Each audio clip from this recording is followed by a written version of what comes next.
This is the story of Elias, the man in the purple coat. He is not a guru. He is not your friend. He is the living, breathing answer to the question, what does it look like when a human being completely eliminates complacency? The purple coat is not fashion.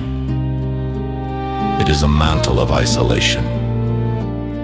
It is the burden of the builder who understood that the consensus of the crowd only leads to the middle. He rejected their sleep schedules, their compromises, and their need for validation. He embraced the grind as a sacred duty, the silence as his sanctuary, and resistance as his fuel. If you are ready to stop dreaming and start dominating, if you are ready to accept that the climb is lonely and the pressure is constant, then listen. Your next phase starts now.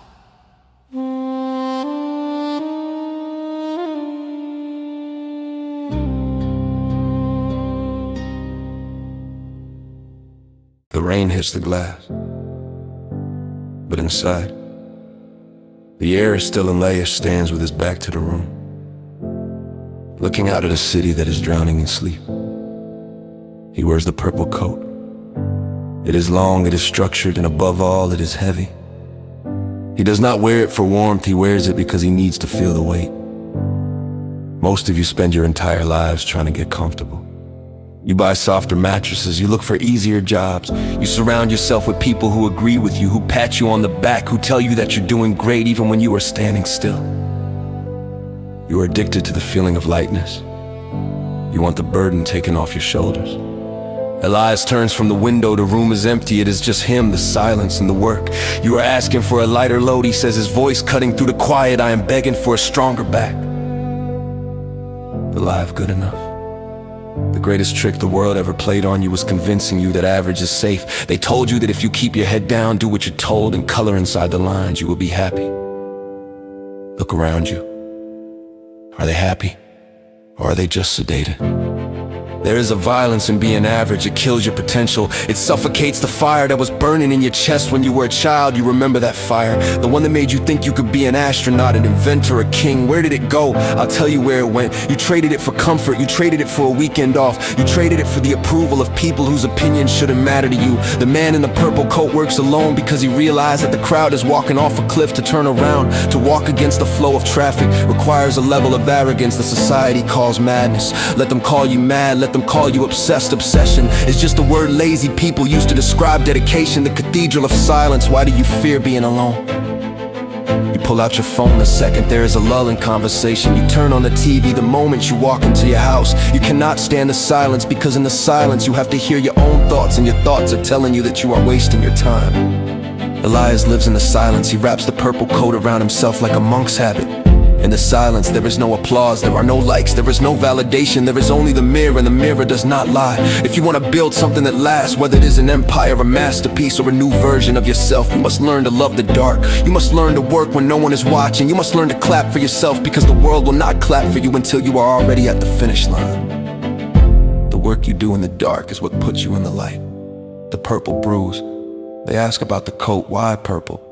Purple is a color of royalty, yes, but it is also the color of a bruise. It is the color of blood that hasn't broken the skin but has pooled underneath. Success is a bruise, it is the trauma of impact. You cannot grow without impact. You cannot get stronger without tearing the muscle fibers. You want the glory, but you don't want the bruising. You want the view from the summit, but you don't want the burning in your lungs. Elias wears the coat to remind himself that pain is not a signal to stop.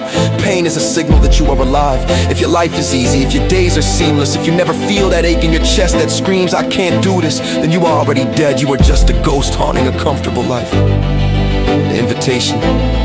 So here is the truth, the raw, unvarnished truth. Nobody is coming to save you. Nobody is going to hand you the blueprint. Nobody is going to wake you up and tell you it's time to grind. You are waiting for the right time. You are waiting for the perfect opportunity. It doesn't exist. There is only this moment, there is only the rain against the window and the choice you make right now. You can go back to sleep, you can pull the covers up and dream about who you could be. Or you can wake up, you can put on your own coat, your own burden, your own responsibility, and you can step into the storm.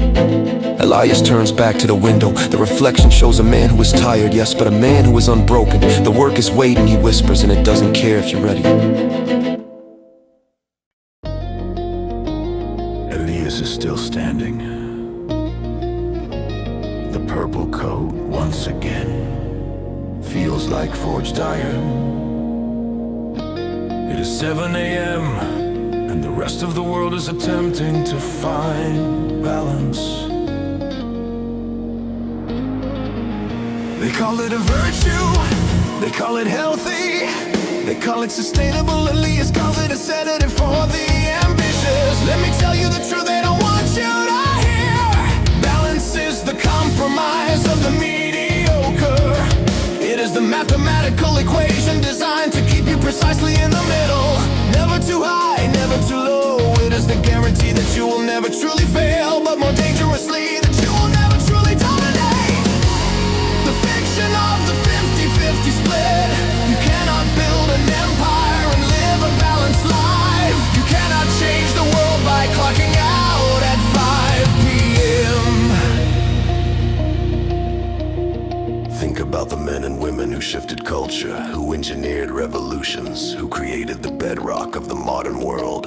They were not balancing their schedule, they were obsessed, they were skewed. They had a single burning, magnificent priority, and everything else was sacrificed on the altar of that commitment. You want the trophy, you must unbalance your life in favor of the training. You want the breakthrough, you must unbalance your life in favor of the lab. You want the vision, you must unbalance your life in favor of the solitude needed to realize it. The lie of balance is that it promises you everything, but guarantees you nothing more than a life lived at half volume. It keeps you small, it keeps you comfortable, and comfort is the quicksand of potential. The trade-off equation. Elias knows that time is not a circle. It is a straight line, and every moment spent on A is a moment stolen from B. This is the trade-off equation.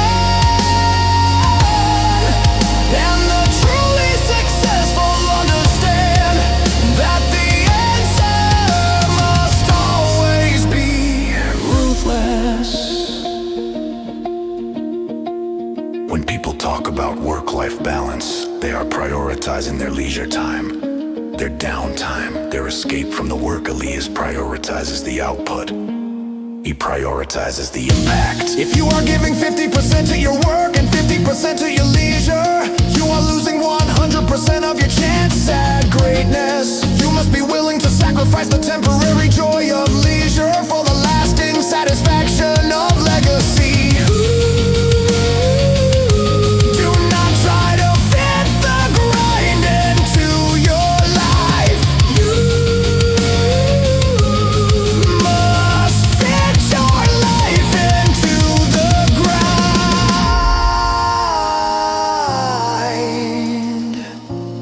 The purpose of pressure.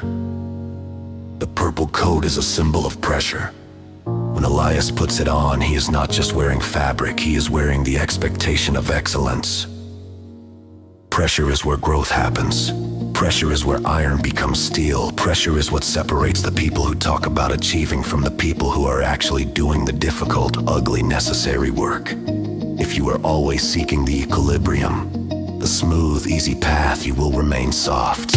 You must intentionally create pressure points in your life. You must intentionally overload your capacity so that you are forced to expand, to adapt, to evolve. The life you want is on the other side of your tolerance for discomfort.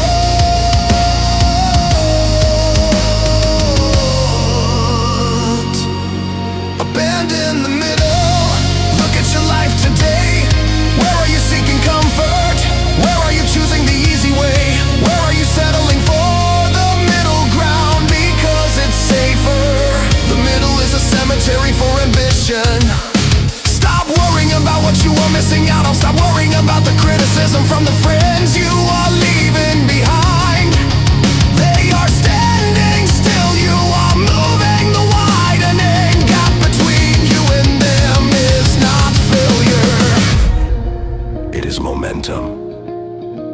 next level of success requires the next level of sacrifice. You cannot take the same habits, the same boundaries, the same level of commitment, and expect a different result. Step out of the middle! Embrace the imbalance. Lean so heavily into your dominant mission that the rest of your life tilts dangerously. That tilt is the sign you are finally engaging the engines of destiny. There is no balance. There is only focus.